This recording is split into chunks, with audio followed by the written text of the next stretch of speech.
The first time my husband said it out loud, we were sitting at my mother's dining table, and the turkey was still in the oven. If she can't give us a child, what exactly is she good for? He didn't lower his voice. He didn't hesitate.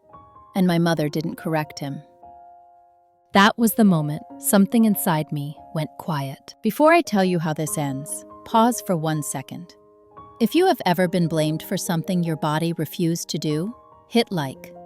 If you've ever been punished for a pain you didn't choose, subscribe. And if you're listening from somewhere that still feels unsafe, tell me where you are in the comments. Now, let me take you back to how this began. My name is Emily Carter, and I was 32 years old when my life was reduced to a medical chart and a dinner conversation. I was a public high school English teacher in Aurora, Colorado, teaching juniors how to write arguments they believed in, and seniors how to read between lines adults pretend don't exist. I had been teaching for 9 years. I chaired the literacy committee. I wrote curriculum guides that other districts borrowed.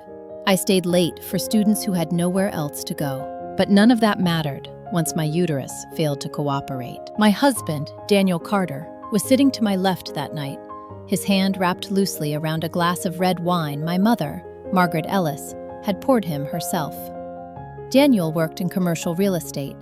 He liked numbers that went up, houses that sold fast, and futures that followed a predictable outline. I didn't fit that outline anymore. My diagnosis had come 8 months earlier: premature ovarian insufficiency.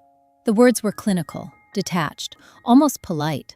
The doctor explained probabilities and options: hormones, IVF, donor eggs, adoption. Daniel nodded during the appointment, held my hand, told me we'd figure it out. Margaret cried harder than I did. At first, she framed it as concern. She called every morning, sent articles, asked for updates in a voice that pretended to be gentle. Then the tone shifted. Well, she said one afternoon on the phone, some women are meant to nurture in other ways. She said it like a verdict. Margaret had raised me to be useful, quiet, appreciated when accommodating.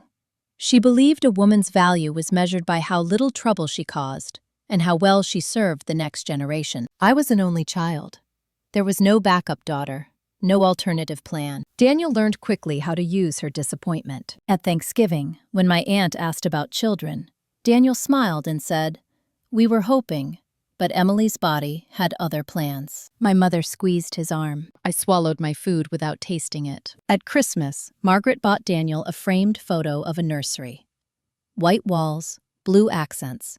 A future she had already assigned blame for losing. She bought me a cookbook. By spring, Daniel stopped coming home early. By summer, he stopped touching me. By fall, he stopped pretending this was something we were facing together. The shift wasn't dramatic. It was administrative. He began speaking about me as if I were a stalled project. She's emotional lately.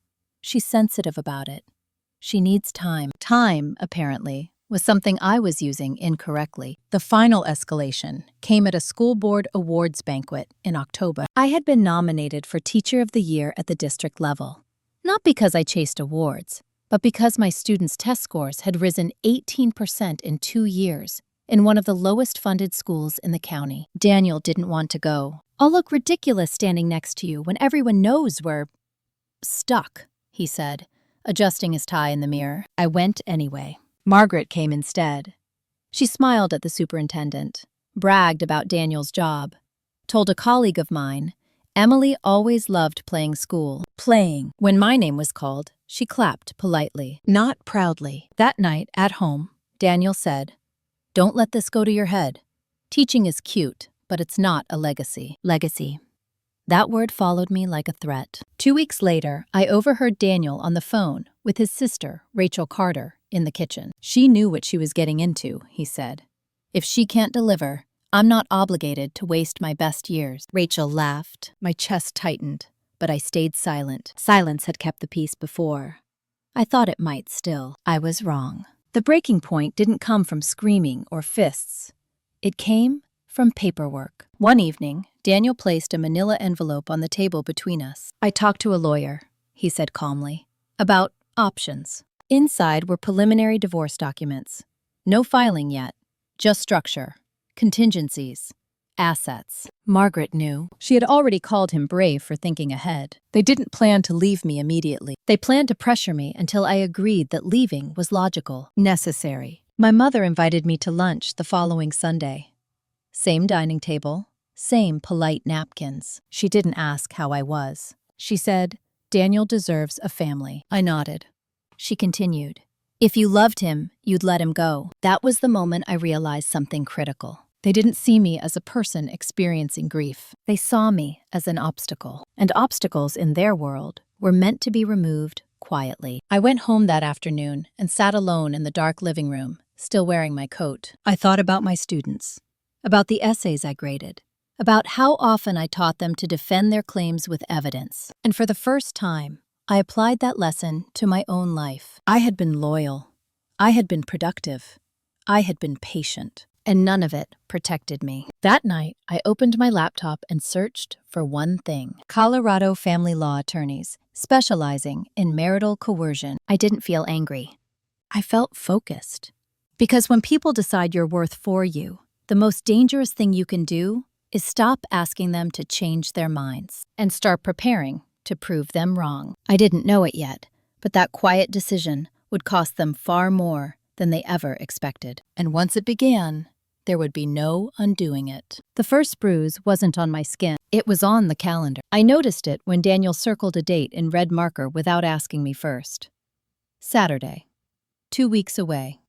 A family gathering at my mother's house. "What's that?" I asked. "Dinner," he said. "Mom wants to talk." He didn't look at me when he said it. That was new. Before the diagnosis, Daniel Carter had been careful with words. He framed things as discussion. Afterward, his language shifted into decisions already made. Margaret Ellis called the next morning to confirm. "I'll make roast chicken," she said brightly. Something comforting. Comfort, in my mother's vocabulary, meant control wrapped in warmth. I agreed to go. Not because I wanted to, because refusing would be framed as instability. That week at school, I kept moving, grading essays, running literacy workshops, coaching the debate team through regionals. My students were arguing about Supreme Court cases, about bodily autonomy, about who gets to decide what happens to whom. I noticed the irony. One afternoon, my department chair, Linda Perez, stopped by my classroom. "You okay?" she asked quietly, closing the door behind her. I hesitated. Linda wasn't family. She didn't need a filtered version. "My marriage is under review," I said. She winced. "That sounds corporate." "It feels corporate," I replied. She nodded slowly. "Whatever you need, document everything." That advice stuck. Saturday arrived, cold and bright. Margaret's house looked the same as it always had. White siding, perfect hedges. A home designed to look welcoming without ever actually being so. Rachel Carter was already there when we arrived, sitting at the kitchen island with her phone out, scrolling. She barely looked up when I entered. "Hey," she said flatly. Daniel kissed his mother's cheek. She beamed. Dinner was polite. Too polite. Margaret asked Daniel about work, praised his recent deal, mentioned how well he handled pressure. She didn't ask me about school. Halfway through the meal, she folded her napkin and set it carefully on the table. "Emily," she said gently, "we need to talk about expectations." Daniel straightened beside me. Rachel stopped scrolling. Margaret continued. "You've always been sensitive. We respect that. But marriage requires adaptability." I waited. Daniel spoke next. "My sister just had her second ultrasound. Everything looks great." Rachel smiled, smug and deliberate. "I'm happy for her," I said. Margaret nodded. "Of course. But it does highlight realities." There it was. Daniel leaned forward. "We've talked about options. Adoption, maybe. But my parents are concerned." "Concerned about what?" I asked. "About legacy," he said. "About continuity." I felt something tighten behind my ribs. Margaret placed her hand over Daniel's. "We don't want you to feel blamed," she said to me. "But we also can't ignore facts." "Which facts?" I asked. "That you can't provide grandchildren," she said simply. Rachel snorted softly. Daniel added, "Mom thinks it might be kinder if we reassess." Reassess. The word echoed. Margaret continued, "If you stepped aside gracefully, Daniel could still have a family, and you wouldn't have to carry guilt." I looked around the table. 3 faces. Calm, reasonable, certain. They weren't angry, they were united. That was when I understood. This wasn't a conversation. It was a presentation. I pushed my chair back, slowly. "I'm going to step outside," I said. No one stopped me. In the backyard, I stood with my hands in my coat pockets, breathing cold air until my vision cleared. Daniel joined me a minute later. "They're just trying to help," he said. "They're trying to remove me," I replied. He frowned. "You're being dramatic." "No," I said quietly.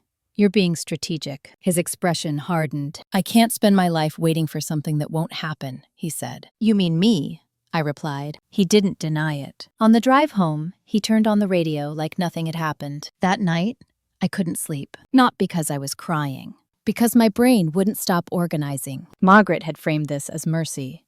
Daniel had framed it as inevitability. Rachel had framed it as entertainment. I framed it as coercion. The next morning, I called the attorney I'd found online. Her name was Monica Alvarez, based in Denver, specializing in marital abuse cases that didn't leave marks. She listened without interrupting. When I finished, she said one sentence. "This is reproductive coercion, combined with emotional abuse." Hearing it named changed something. "What do I do?" I asked. "You protect yourself," Monica said, "and you stop negotiating your worth." She asked about finances, about property, about whether Daniel had access to my accounts. "Yes," I said. "Everything's joint." "Not for long," she replied. At school, Linda noticed the change. "You're sharper," she said. "I stopped minimizing," I replied. That week, Daniel began sleeping in the guest room. Margaret called daily. Rachel texted articles about women who found fulfillment without motherhood. Daniel forwarded me listings for apartments just in case. It was a campaign, and I was the target. On Friday evening, Daniel handed me another envelope. Not divorce papers. A proposed separation agreement. Temporary. Practical. "I think this will reduce tension," he said. I took it. "I'll have my lawyer review it," I replied. He blinked. "Your lawyer?" "Yes," I said. The shift was immediate. That night, Margaret called screaming. "You're humiliating him," she said. "No," I replied calmly. "I'm documenting him." She hung up. I sat at the kitchen table afterward, papers spread in front of me, the house unnervingly quiet. For the first time, I wasn't trying to fix anything. I was preparing to end it. And as I read through the fine print, one clause caught my eye, a financial assumption based on my limited future prospects. I smiled, because now they'd made a mistake. They had put their contempt in writing. And once something like that exists on paper, it stops being an opinion. It becomes evidence. That was the moment I stopped feeling cornered and started feeling ready. The first thing Monica Alvarez told me to do was stop explaining myself. "Explanation invites negotiation," she said over the phone as I sat in my parked car outside the school, engine off, papers spread across the passenger seat. "And you're not negotiating your humanity." I stared at the separation agreement Daniel had handed me. Page 6, paragraph 3.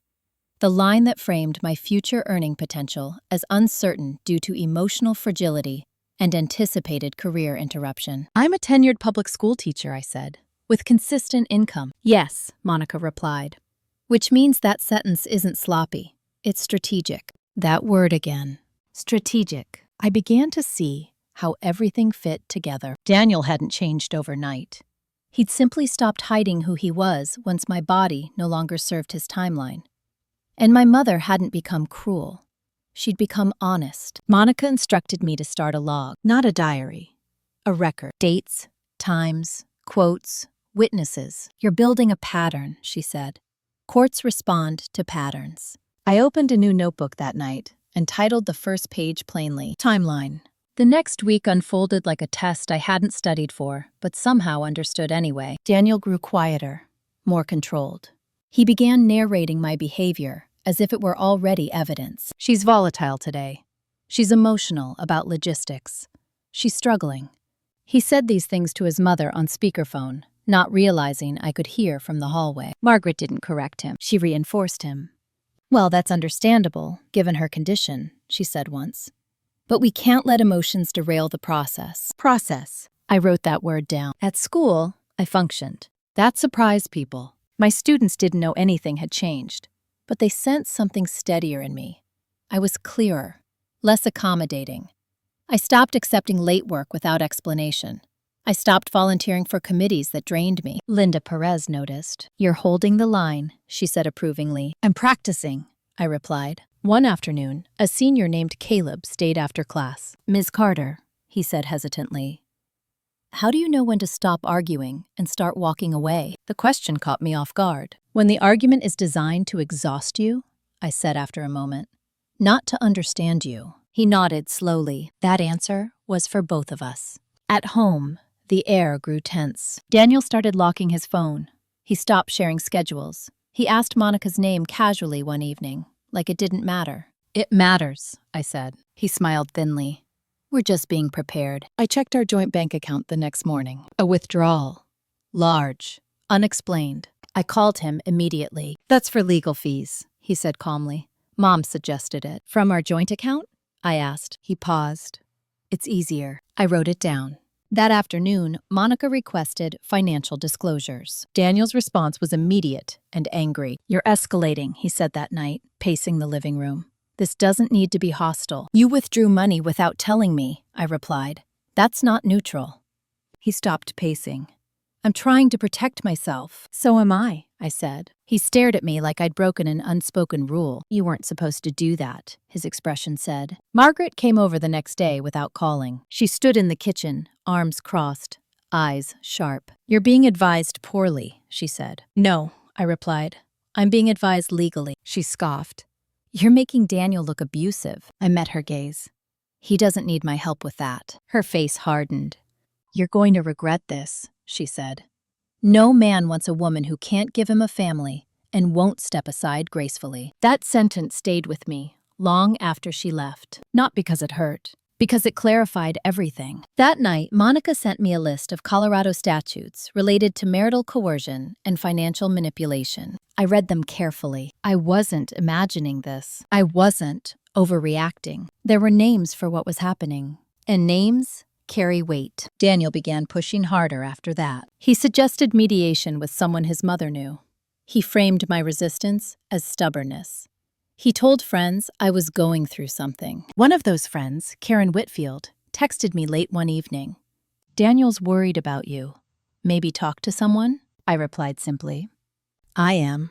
She didn't text again. At school, I received an email from the district superintendent's office. They wanted to discuss a pilot program for literacy intervention, one I had designed 2 years earlier and assumed had been forgotten. The meeting went well, very well. They offered me a stipend and release time to develop it district-wide. I told Monica that night. "That matters," she said. "It counters their narrative." Narrative. Everything was narrative. Daniel came home later than usual that evening. He didn't mention the meeting, but I noticed his mood had shifted. "How was work?" he asked casually. "Productive," I said. He nodded, eyes narrowing slightly. 2 days later, I received an email from his attorney, Gregory Hale, a request to accelerate the separation timeline. I forwarded it to Monica. She replied with one line. "Good, they're rushing." The tension reached its peak the following Sunday. Margaret invited us to lunch again. I declined.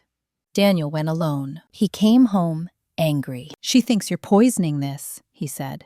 "She thinks you're doing this to punish us." I looked at him steadily. "This is what accountability feels like," I said. "It's uncomfortable." He laughed sharply.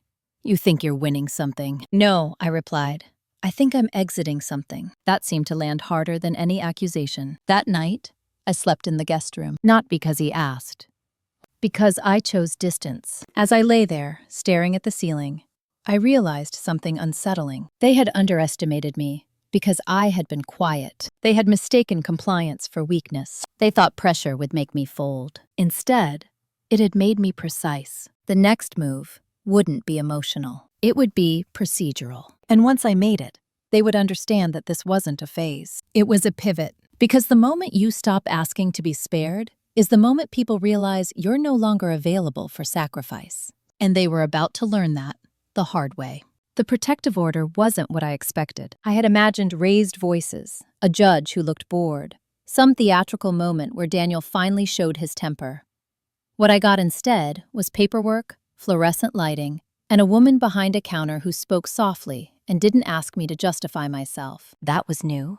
Monica Alvarez met me at the courthouse in Arapahoe County on a Tuesday morning before school. I'd taken a personal day.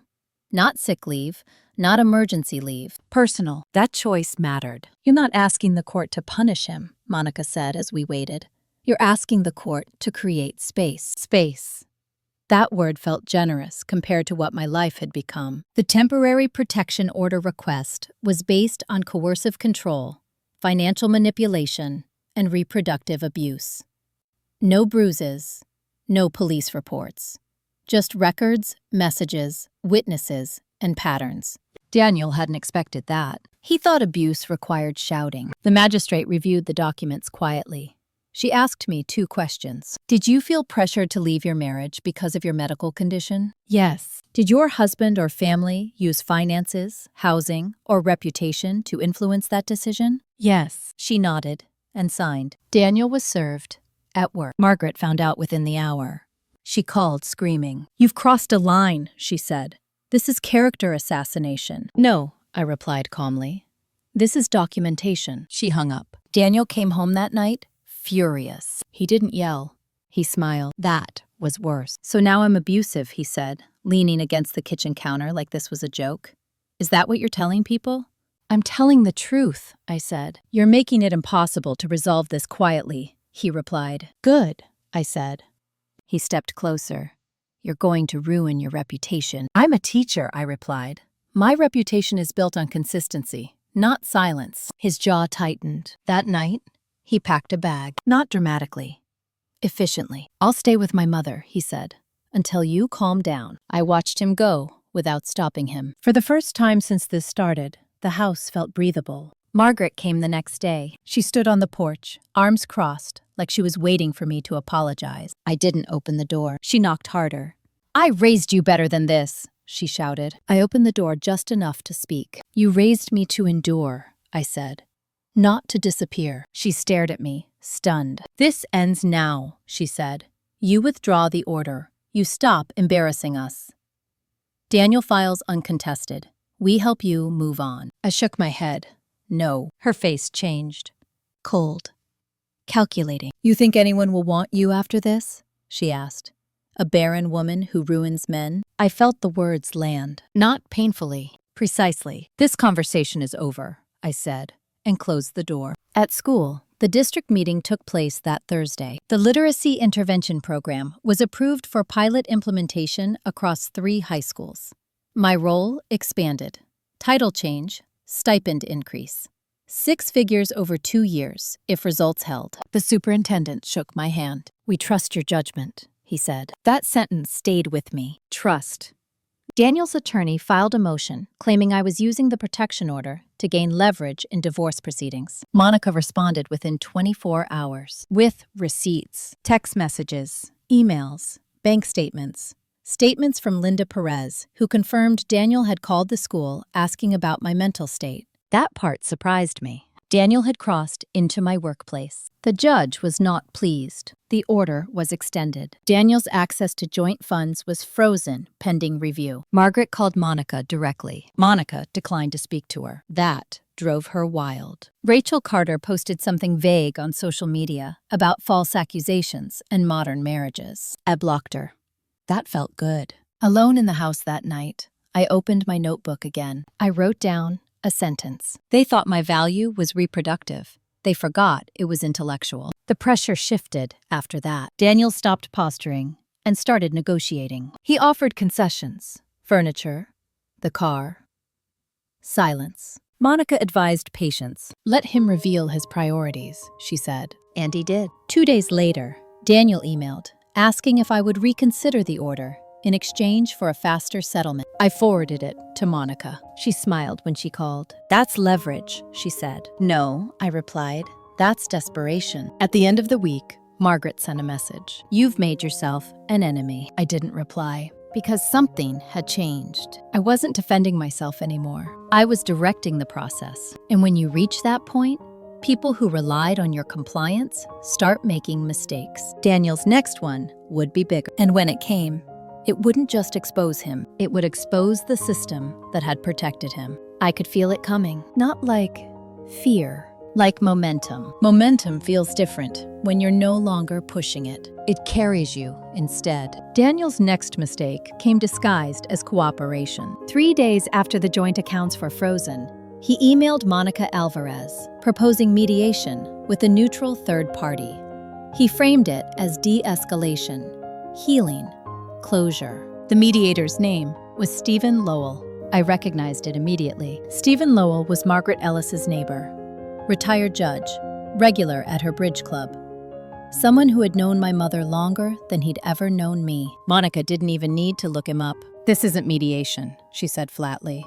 "This is containment." We declined. Daniel didn't respond for 2 days. Then he escalated. I found out from my principal. Thomas Reed, a man who avoided conflict like it was contagious, called me into his office on a Wednesday afternoon.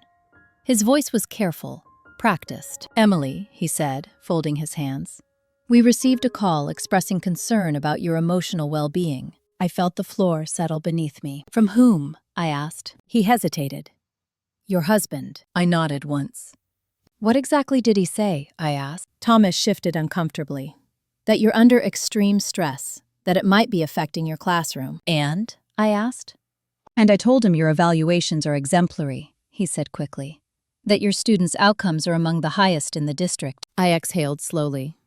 "But," he continued, "I wanted to inform you, in case this becomes a pattern." "It already is," I replied. I walked straight from his office to my classroom and locked the door. Not to cry, to think. Daniel had crossed a line he didn't understand yet. Workplaces are protected spaces, especially public institutions, especially when power is misused to undermine credibility. I called Monica as soon as the final bell rang. Her voice went cold when I told her. "That's third-party intimidation," she said, "and it's documented." "Does it change anything?" I asked. "It changes everything," she replied. That night, Monica filed an amended motion. Not dramatic, surgical. It included Thomas Reed's written statement, my performance reviews, and a clear timeline linking Daniel's call to the ongoing divorce proceedings. Daniel responded the next morning with panic, not anger, panic. He left 3 voicemails. "We need to talk. This is getting out of hand." "I didn't mean it like that," Margaret called after him. "You're destroying your own life," she said. "You think any man will touch this situation?" "I'm not building a life that needs approval," I replied. She laughed bitterly. "You're alone." "No," I said. "I'm unattached." She didn't understand the difference. Rachel Carter tried a different tactic. She emailed me late one night. Subject line, family. She wrote about forgiveness, about misunderstanding, about how Daniel was hurting too. She suggested therapy, joint sessions, healing retreats. I didn't reply. I forwarded it to Monica. Patterns don't need commentary. They need context. The court hearing for the amended motion was scheduled quickly. Daniel showed up with Gregory Hale and a new haircut. He looked like a man trying to project stability. Margaret sat behind him. I noticed she didn't look at me. The judge, Elaine Brooks, was direct. She asked. Daniel stumbled. "I was concerned," he said. "She's not herself." Judge Brooks leaned forward. "And you thought undermining her professional standing would help her." Silence. Gregory Hale tried to intervene. Judge Brooks stopped him with a raised hand. "This court does not look kindly on attempts to weaponize concern," she said, "especially when it mirrors the alleged behavior." She granted the motion. Daniel was ordered to cease all third-party contact intended to influence my housing, employment, or reputation. Margaret was named explicitly. That part made her flinch. Outside the courtroom, Daniel finally lost his composure. "You didn't have to do this," he said, voice shaking. "You're making me look like a monster." "You did that yourself," I replied calmly. "I just stopped covering for it." Margaret approached me then, eyes burning. "You think you've won," she said, "but this will follow you." I met her gaze. "It already followed me," I said. "I'm just not running anymore." At home that evening, the house felt different again. Not empty, clear. I started sorting through things. Not because I was leaving, because I was deciding what stayed. Daniel emailed a revised settlement offer that night. More concessions, no mediation, no shared assets beyond what was legally mine. One addition stood out, a confidentiality clause. Monica laughed when she read it. "They want silence," she said. "That means exposure scares them." "Do we agree?" I asked. "Not yet," she replied. We let them sweat. The next day at school, the district announced the pilot program publicly. My name was listed as lead designer. A local education journal requested an interview. I accepted. I didn't mention my marriage. I talked about literacy gaps, about systemic neglect, about how quiet harm is often the most damaging. Daniel saw it. He texted me one word. Please. I didn't reply, because something had shifted again. Not externally. Internally. I realized I wasn't waiting for an outcome anymore. I was building a future that didn't include them. And that scared them more than any accusation ever could. That night, I stood in the living room, lights off, the city humming beyond the windows. For the first time, I felt something close to peace. Not because the danger was gone, but because I trusted myself to handle what came next. And what came next was inevitable. Because people who lose control always try one last time to reclaim it. Daniel wasn't finished, but neither was I. And the next chapter would force everything into the open, whether they were ready or not. Daniel's last attempt at control came disguised as generosity. It arrived by certified mail on a Monday afternoon while I was grading essays about civil liberties. The envelope was thick, too thick for sincerity. Inside was a revised settlement proposal, printed on expensive paper, the kind meant to signal seriousness. Daniel was offering me the house outright, the car, a cash payment labeled transitional support, and one condition. He wanted a clause stating that our separation was mutual, amicable, and unrelated to any form of misconduct. In other words, he wanted the record cleaned. I didn't react immediately.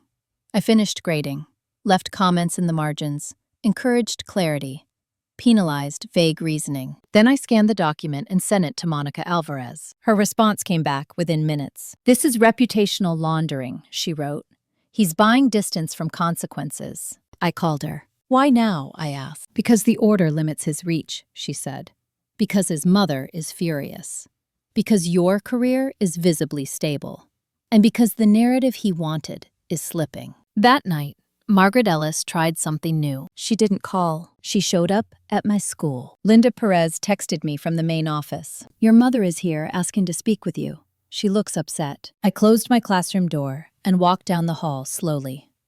Every step felt deliberate. Margaret stood near the reception desk, perfectly composed, coat buttoned, hair flawless. She smiled when she saw me, like this was a social visit. "Emily," she said warmly. I was nearby. Linda glanced between us, uncomfortable. "I'll handle it," I said. Margaret followed me outside without waiting for permission. "You're humiliating yourself," she said the moment the door closed behind us.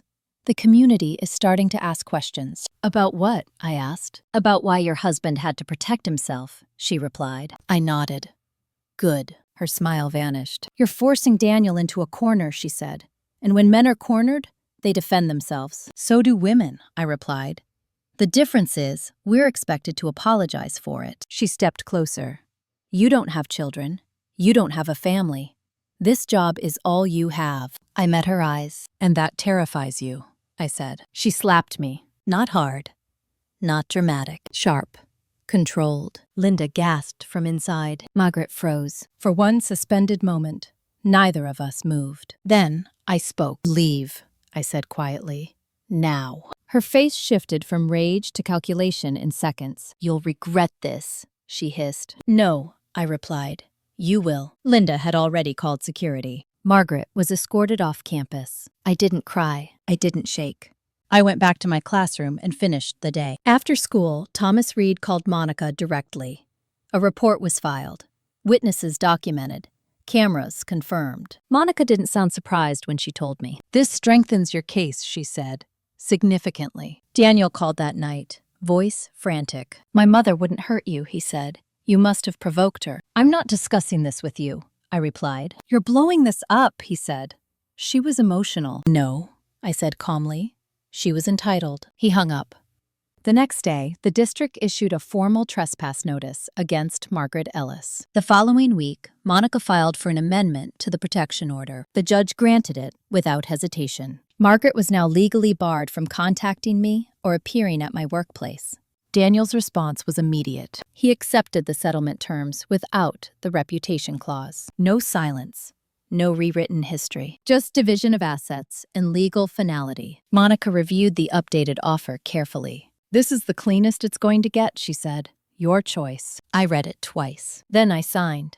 The court date to finalize was set for December. At school, rumors circulated briefly. Then they died. People get bored when you refuse to perform pain. At home, I packed Daniel's remaining belongings into boxes and left them in the garage for pickup. He didn't come himself. He sent a friend. I watched from the window as the boxes were loaded into a truck. No conversation, no closure speech. That was fine. That night, I sat at the kitchen table and opened my notebook again. I wrote one sentence. They thought my silence was weakness. It was restraint. The next phase wouldn't be about surviving them. It would be about living beyond them. But first, there was one more thing to face. The court, and the truth that would be spoken there. Calmly, publicly, and without apology. They had pushed me into visibility, and now still, clear, unmoved. Because when control turns into violence, even once, the story stops being about family. It becomes about accountability, and that was coming next. Courtrooms flatten people. They strip away tone, intention, history. What remains are facts, patterns, and the patience to let them speak. The final hearing was scheduled for December 12th, a gray Monday that felt deliberately uncelebratory.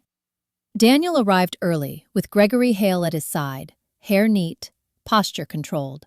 He looked like a man trying to project stability rather than truth. Margaret Ellis did not appear. The protection order barred her from contacting me or being present, and for the first time since this began, her absence felt louder than her presence ever had. Monica Alvarez sat beside me, calm and unhurried.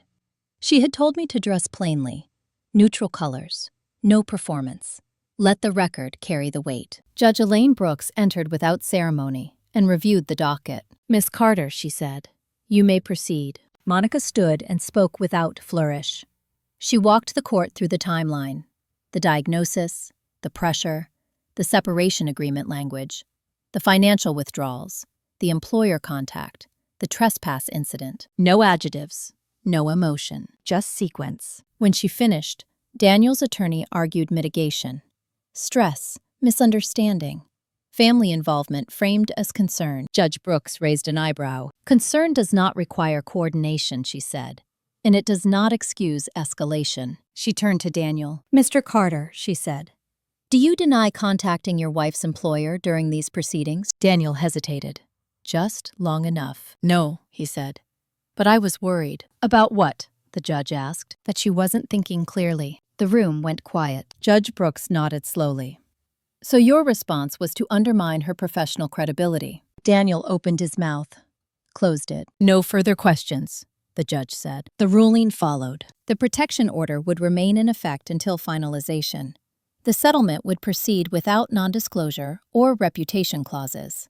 Daniel would be responsible for restitution, tied to the unauthorized withdrawal. Any further contact outside legal counsel would be considered a violation. Clear. Measured. Fine. Daniel looked at me once as the judge stood. There was no anger in his face, just confusion. As if he still couldn't understand how the ground had shifted beneath him. Outside the courtroom, Gregory Hale approached Monica. "We'd like to discuss timeline," he said. Monica nodded.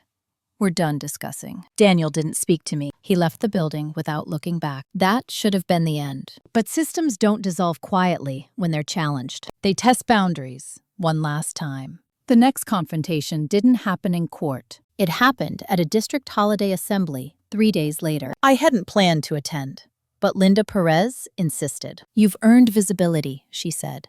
"Don't hide now." The auditorium was full. Parents, staff, board members. Applause echoed politely as awards were announced. When my name was called for the literacy pilot recognition, I stood and walked to the stage without thinking about it. I accepted the plaque, smiled. Then I saw her. Margaret Ellis stood at the back of the room. No coat, no smile, just watching.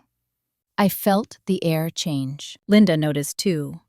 She leaned toward the principal. Security moved quickly. Margaret didn't resist as she was escorted out, but she spoke loudly enough for nearby parents to hear. "She's lying," she said. She ruined my son. The room fell silent. I stood on the stage, plaque in hand, heart steady. For the first time, I didn't want to disappear. I stepped back to the microphone. "I'm going to say one thing," I said calmly. "Then we'll continue." The superintendent looked startled, but didn't stop me. "I didn't ruin anyone," I said.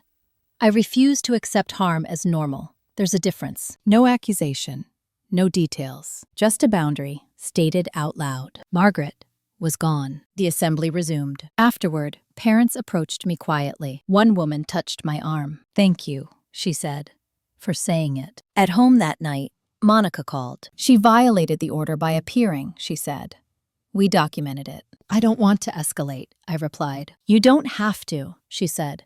"The record already did." That night, Daniel emailed. "Just one sentence. Please stop." I didn't reply, because something had finally become clear. They weren't afraid of consequences anymore. They were afraid of exposure, of a narrative they could no longer control. The final paperwork arrived 2 days later. Divorce decree, asset division, orders finalized. I signed without ceremony. When it was done, Monica closed her folder. "You were consistent," she said.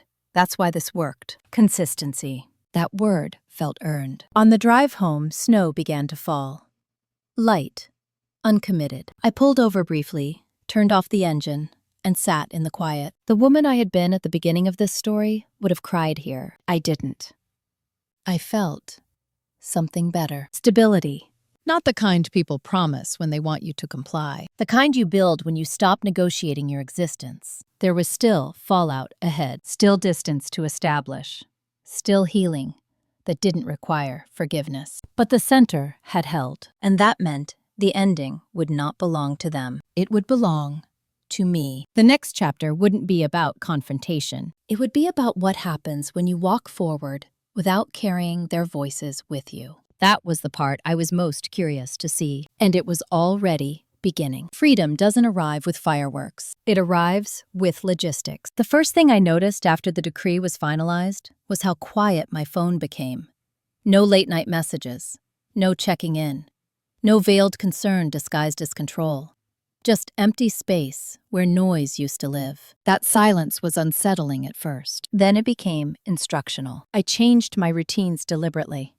Left the house earlier, took a different route to school, sat in a different chair in the faculty lounge.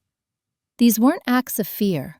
They were acts of authorship. I was teaching my nervous system that the danger had passed. At school, the district moved quickly. The literacy pilot expanded from 3 schools to 6.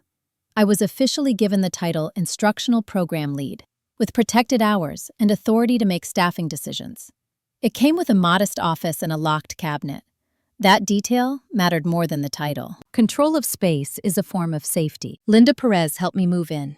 She didn't ask questions. She handed me the key and said, "You earned this." I believed her. The work absorbed me.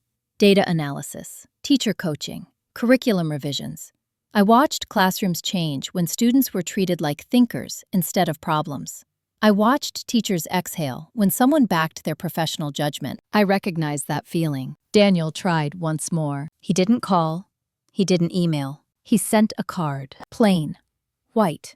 No return address. Inside, one sentence. I never wanted it to end like this. I stared at it for a long time. Then I tore it in half and dropped it in the trash. Endings don't require mutual agreement. They require clarity. Margaret Ellis didn't reach out again. The district issued a permanent no trespass order after her appearance at the assembly.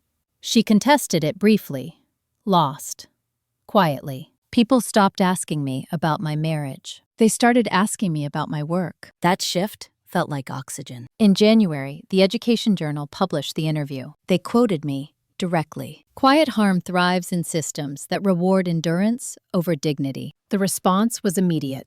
Emails from teachers across the state. Messages from women who recognized themselves in the subtext. Administrators asking for consultations. I said yes, selectively, not out of obligation, out of alignment. One evening, after a long day of meetings, I came home and noticed something strange. I was humming. I hadn't done that in years. The house was still mine, but it no longer felt like a site of defense. I rearranged furniture, painted one wall deep green, gave away dishes I'd never liked, but had kept because Daniel preferred them. Preference is not a reason to compromise taste. In February, Monica Alvarez called to check in. Most people disappear after the case ends, she said. You didn't. I needed to see what came after, I replied. She paused. You handled this with restraint. That's rare. I didn't want revenge, I said. I wanted release. She understood that. At school, a student named Maya stayed after a workshop one afternoon. She was quiet, observant. Ms. Carter, she said, how do you know when something isn't your fault, even if everyone says it is? I didn't answer immediately. When the explanation requires you to disappear, I said finally. That's usually the sign. She nodded slowly. That night, I wrote that down. Not for court, from memory. The winter passed without incident. That was the real victory. No new crises, no manufactured emergencies, just days stacking cleanly on top of each other. I ran into Rachel Carter once at the grocery store. She looked startled, then embarrassed. You look good, she said. I am, I replied. She hesitated. Mom's not well. I waited. She says you ruined everything. I met her eyes calmly. Then she's still avoiding the truth, I said. Rachel didn't argue. She nodded once and walked away. That was the last I saw of her. In March, the district offered me a 2-year contract extension tied to program outcomes. The numbers were solid, the results undeniable. For the first time in my adult life, my future wasn't conditional. Not on performance, not on fertility, not on compliance, just contribution. One Saturday morning, I sat on the floor surrounded by old papers and journals from my 20s. Notes from graduate school, lesson plans, letters I'd never sent. I found one from Margaret, undated, unsent. It thanked me for understanding sacrifices. I folded it carefully and threw it away. Understanding is not the same as consenting. As spring approached, I noticed something else. I wasn't replaying conversations anymore, not rehearsing arguments, not imagining different outcomes. The mental loops had stopped. That's when I realized the deepest form of abuse isn't what happens during the relationship. It's what lingers after. And that residue had finally cleared. The work ahead wasn't about repair. It was about expansion. I started drafting a framework. Not a book, not a manifesto, a guide. For educators navigating coercive personal dynamics while holding public responsibility. For women whose competence had been weaponized against them.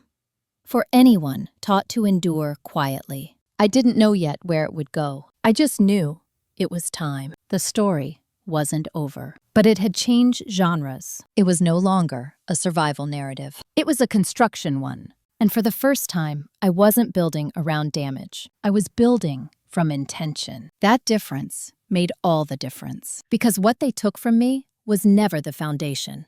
It was the noise. And now that it was gone, I could finally hear myself think. The next chapter wouldn't be about them at all. It would be about what happens when a woman chooses herself without asking permission. And that was the most dangerous thing of all. The first real test came when no one was watching. That's how it always happens. Not during hearings, not during confrontations, but in the quiet moments when you're finally allowed to choose without consequence, and you realize you don't know who you are without resistance shaping every decision. In April, the district invited me to present the literacy framework at a statewide education summit in Colorado Springs. It was a professional milestone.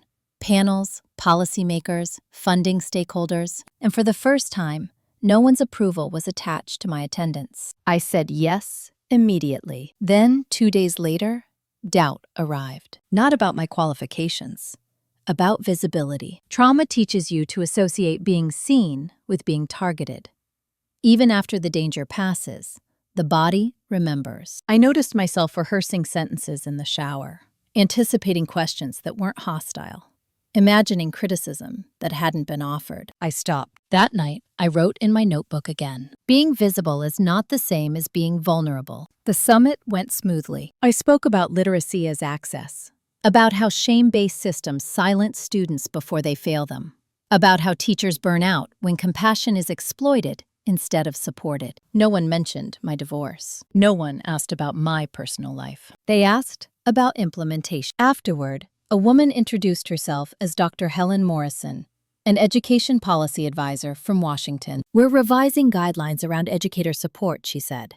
"Your perspective is grounded." Grounded. I liked that word. She asked if I'd consider consulting. I said I'd think about it, because I finally could. When I returned home, something was waiting. Not a letter, not a message, a notification. Margaret Ellis had filed a civil complaint. Not against me, against the school district. She claimed defamation, emotional distress, loss of reputation. The allegations centered on the no trespass order and the public embarrassment she endured at the assembly. I stared at the screen longer than I should have. Then I laughed. Not because it was funny, because it was predictable. Margaret couldn't confront me directly, so she attacked the institution that had enforced my boundary. Monica Alvarez called an hour later. "She's spiraling," she said, "and this won't go anywhere." "Do I need to do anything?" I asked. "No," Monica replied.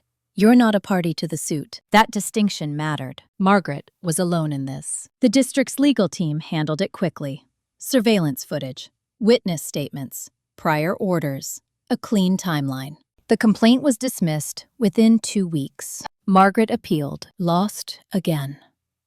That was the last legal action she ever took. Daniel didn't reappear, not even indirectly. His silence had a different quality now. Not strategic. Defeated. I felt no satisfaction in that, only distance. At school, the pilot program crossed a threshold. Reading proficiency rose district-wide by double digits. Teacher retention improved. Parent engagement followed. Data has a way of speaking louder than character attacks. The board approved permanent funding. My role became structural, unremovable. That summer, I moved. Not far, just far enough. A smaller place, closer to the foothills.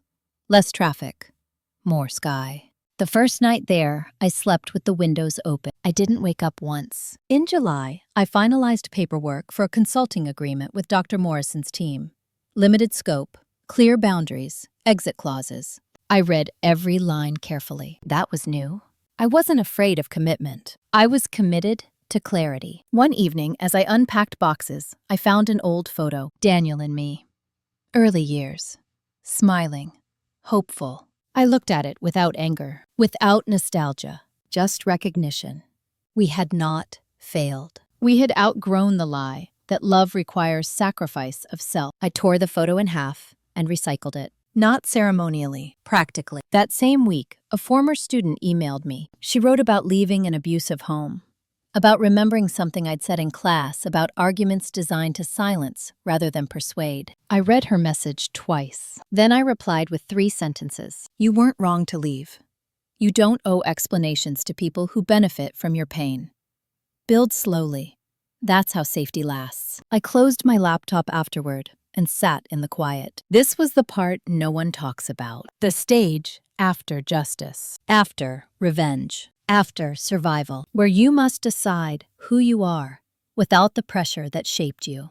I didn't have all the answers, but I knew this. I was no longer interested in being chosen. I was interested in choosing, and that changed everything. The next chapter wouldn't bring conflict, it would bring consequence. The kind that comes when systems adjust to the absence of someone they assumed would always absorb the damage. And watching that adjustment would be illuminating. Because when a woman leaves a role she was never meant to endure, the vacancy tells the truth. And that truth was about to surface. The consequences didn't arrive all at once. They unfolded slowly, like a structure losing support beams one by one. In August, the district released its annual staffing report. Teacher retention was up for the first time in 7 years. Exit interviews showed a clear pattern. When educators were treated as professionals instead of emotional labor, they stayed. The board credited the literacy framework. They didn't credit me by name. That was intentional. My work had become embedded, which meant it no longer needed me to defend it. That was the goal. I noticed the shift in smaller ways, too. Administrators stopped asking for favors wrapped as emergencies. Colleagues consulted instead of vented. Decisions were documented, not whispered. When systems change, the people who thrived on ambiguity feel exposed. I heard about Margaret Ellis through secondhand channels. A former neighbor mentioned she'd stopped attending community events, that she told people the district had turned against families, that she felt betrayed. Betrayal was her favorite word. She used it whenever control failed. Daniel's name surfaced once, unexpectedly, at a district fundraiser. A board member mentioned his real estate firm had lost a bid on a school-adjacent development. Conflicts of interest had been flagged. No one said my name. No one needed to. I didn't attend the fundraiser. I had learned the difference between relevance and visibility. One evening, after a long day of meetings, I received an email from a sender I didn't recognize. Subject line: "Thank you for not backing down." It was from a teacher in a neighboring county.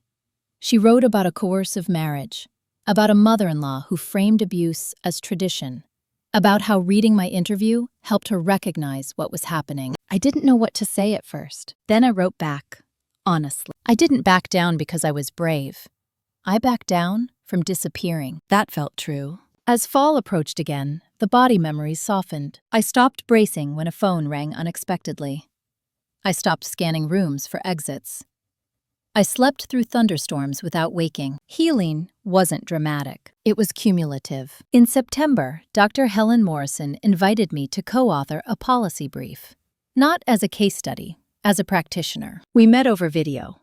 Clean agenda, clear roles. She asked one question that stayed with me. What did it cost you to learn this? I thought, before answering. Time, I said. And the illusion that family means safety. She nodded. That illusion cost many women decades. The brief was published quietly, cited quickly. I didn't promote it. Others did. That was new. One afternoon, Linda Perez stopped by my office. "You're different," she said, leaning against the door frame. "I hope that's a good thing," I replied. "It is," she said. "You don't apologize before you speak anymore." I smiled. "I used to think politeness was protection," I said. "Turns out, it's just camouflage." She laughed softly. "Well, you're visible now." "No," I corrected gently. "I'm legible." That distinction mattered. In October, the district hosted a professional development day focused on educator boundaries. Not burnout, boundaries. I facilitated one session. I didn't mention my story. I talked about patterns, how coercion often masquerades as concern, how productivity is weaponized against people who are already giving too much, how silence is rewarded until it becomes expected. Afterward, a young teacher approached me. "I thought I was just bad at coping," she said. "I didn't realize the environment was training me to accept harm." "That realization changes things," I said. She nodded. "It already has." At home, my life felt settled. I cooked again, not out of obligation, out of pleasure. I chose food I liked, music I liked, silence when I wanted it. I rearranged the bookshelf by subject, not sentiment. I noticed how many decisions I made now without explaining them to anyone. That was the clearest sign of freedom. In late October, Monica Alvarez emailed me. "Just checking in," she wrote. "You've been quiet," I replied. "That's the point." She sent back a single line. "I thought you'd say that." On Halloween, children filled the streets again. Costumes, noise, expectation. I watched from my porch for a while, then turned off the lights and went inside. I didn't feel excluded. I felt complete. That night, I thought about legacy, not the version Daniel and Margaret had obsessed over, not bloodlines or names or continuation through bodies, but influence. What remains when you stop performing for people who benefit from your exhaustion? I had influenced systems, conversations, policies, people who would never know my name, but would experience the shift. That was enough. The last message from Daniel arrived in November. No subject line. "I'm moving on.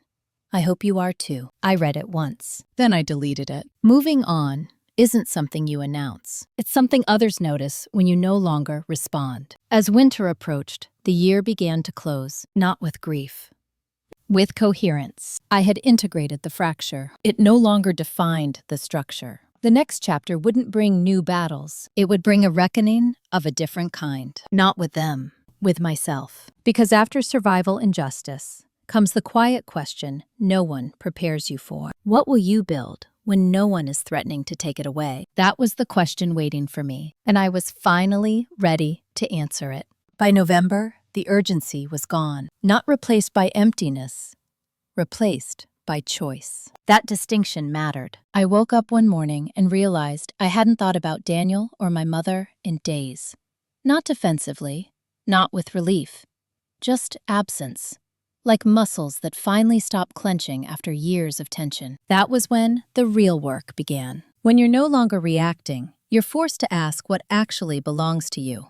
The district asked me to mentor 2 new instructional leads, both women, both brilliant, both already exhausted. We met once a week in my office, door closed, phones down. They didn't ask how I survived. They asked how I stopped. How did you know when to say no? One of them, Alyssa Grant, asked quietly. I considered the question. When the yes started costing me my sense of self, I said, "That's the signal." She nodded, eyes damp, like something had finally been named. Outside of work, my life narrowed in a way that felt intentional instead of lonely. Fewer social events, fewer explanations, fewer obligations inherited from people who mistook access for entitlement. I learned to enjoy weekends without plans. I learned to leave messages unanswered without guilt. I learned that peace doesn't announce itself.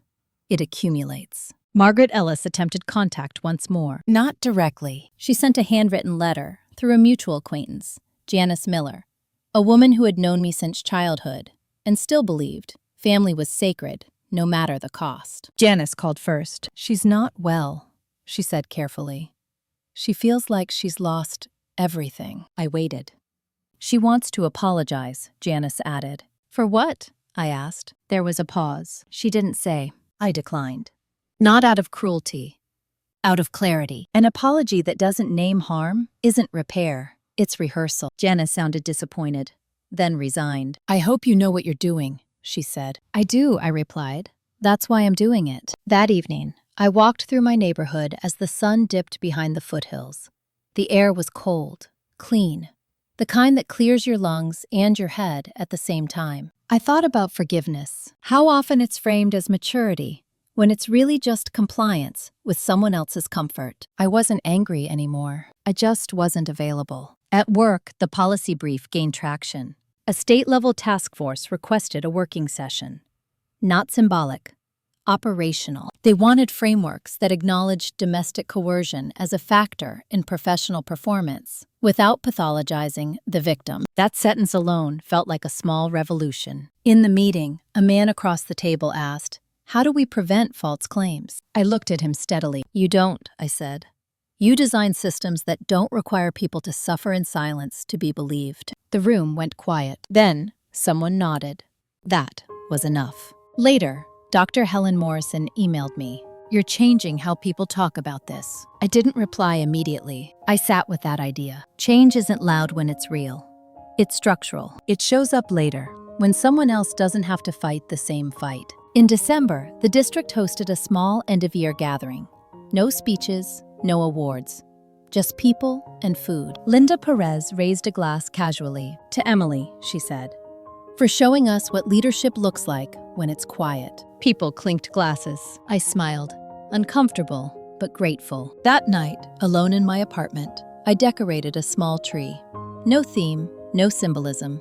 Just lights I liked. I thought about the holidays I'd spent bracing myself, performing gratitude, managing other people's expectations. This one felt different, not joyful, free. On Christmas Eve, I received a message from Rachel Carter. "Mom's asking about you." I didn't respond. Instead, I turned off my phone and went for a walk. The streets were quiet. Houses glowed softly. Families gathered behind windows. I didn't feel excluded. I felt intact. That's the word I'd been searching for. Intact. Not untouched, not unscarred, but whole. I realized something then that would have terrified me a year earlier. I didn't need to be understood by the people who hurt me. I needed to be aligned with myself. Everything else was optional. As the year closed, I wrote one final note in the notebook I'd been carrying since this began. Self-respect is not loud. It is consistent. I closed it and placed it on the shelf. The story I'd been living was no longer about survival, or justice, or even healing. The final chapter wouldn't be dramatic. The year ended without asking me how I felt about it.